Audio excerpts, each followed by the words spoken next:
जय भीम। आजकल रैलियों में भीड़ तो दिखाई देती है, लेकिन समाज में वही लोग बिखरे हुए दिखाई देते हैं।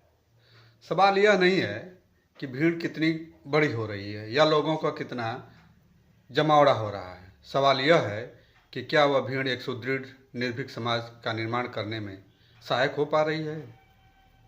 अगर सच में वो भीड़ समाज और एक मजबूत समाज बन जाए तो शायद वही परिवर्तन दिखाई देने लगेगा जो बोधिसत्व बाबा साहब डॉक्टर भीमराव अम्बेडकर का मुख्य उद्देश्य था, जिसके लिए बाबा साहब ने अपना पूरा जीवन दांव पर लगा दिया।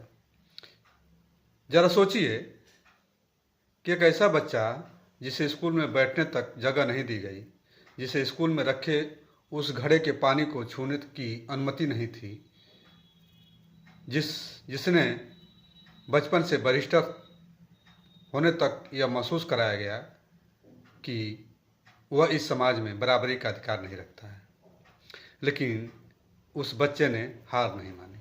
वह पढ़ा और इतना पढ़ा कि दुनिया के बड़े बड़े विश्वविद्यालयों तक पहुंचा। उसने अपनी योग्यता से पहचान बनाई, लेकिन अपने ही देश में उसे अपमान सहना पड़ा। उन्होंने अपने जीवन में एक के बाद एक कठिनाइयाँ देखी।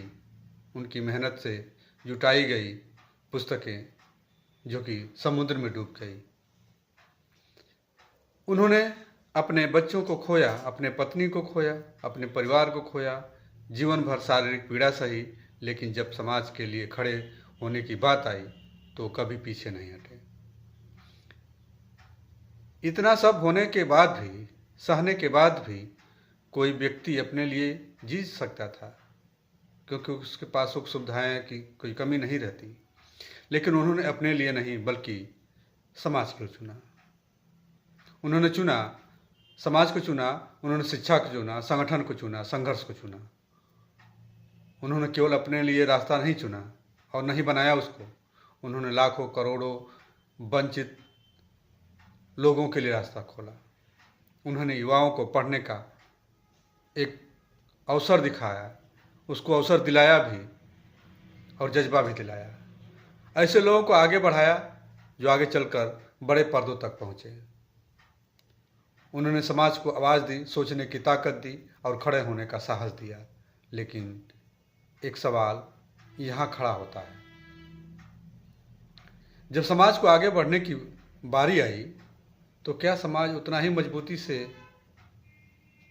खड़ा हुआ या धीरे धीरे संघर्ष भाषणों में जो बात होती है वो बदल गया। विचारधारा में बदलते गए और जिम्मेदारियां किसी और के इंतजार पे टालती गई। आज की स्थिति यह है कि बाबा साहब के नाम पर राजनीति तो होती है, चाहे पक्ष हो विपक्ष हो, कोई भी हो, छोटे हों बड़े हों, सभी लोग राजनीति करते हैं। उनके नाम पर वोट सभी लोग मांगते हैं, उनके नाम पर चंदा सभी के द्वारा लिया जाता है। लेकिन क्या समाज वैसा बन पाया जिसका सपना बाबा साहब ने देखा था? या हम आज भी किसी और के आने का इंतजार कर रहे हैं? शायद हम सोचते हैं कि कोई नया नेता आएगा, कोई नया महापुरुष आएगा और सब दिन रात एक दिन में बदल देगा। लेकिन सच्चाई यह है कि कोई दूसरा बाबा साहब नहीं आएगा। कोई एक व्यक्ति आकर समाज नहीं बदल सकता। समाज तब बदलता है जब समाज खुद बदलने का निर्णय लेता है। जब हम तय करते हैं, यानी कि जनता तय करते हैं गलत को गलत कहने का, अन्याय देखकर चुप नहीं रहेंगे। किसी महिला, किसी बच्चे, किसी गरीब के साथ अन्याय होगा तो उसे केवल उसकी समस्या नहीं मानेंगे, बल्कि यह मानेंगे कि यह हमारे समाज की समस्या है। और यह शुरुआत आसान नहीं होती है, कभी कभी नुकसान भी उठाना पड़ सकता है, अब पड़ता भी है। लेकिन जब समाज खड़ा होना सीख जाता है और सीख जाएगा तो गलत करने वालों का साहस कम हो जाएगा और कम होने लगेगा। धीरे धीरे आदतें बदलती हैं, धीरे धीरे सोच बदलती हैं और फिर समाज बदलना शुरू होता है। यानी अभी भी समय है यह तय करने का कि हमें केवल सुनने वाले रहेंगे या जिम्मेदारी लेने वाले भी बनेंगे। अधिकार हमें भी मिल चुके हैं, अब जिम्मेदारी हमारी है। समाज वैसा ही बनेगा जैसा हम उसे बनाएंगे। अगर यह बात आपके दिल तक पहुंची हो तो इसे आगे बढ़ाएं, और अगर सही लगी हो, कहते हैं ना कि सही बातें जब तक फैलती नहीं हैं तब तक समाज नहीं बदलता है। जय भीम।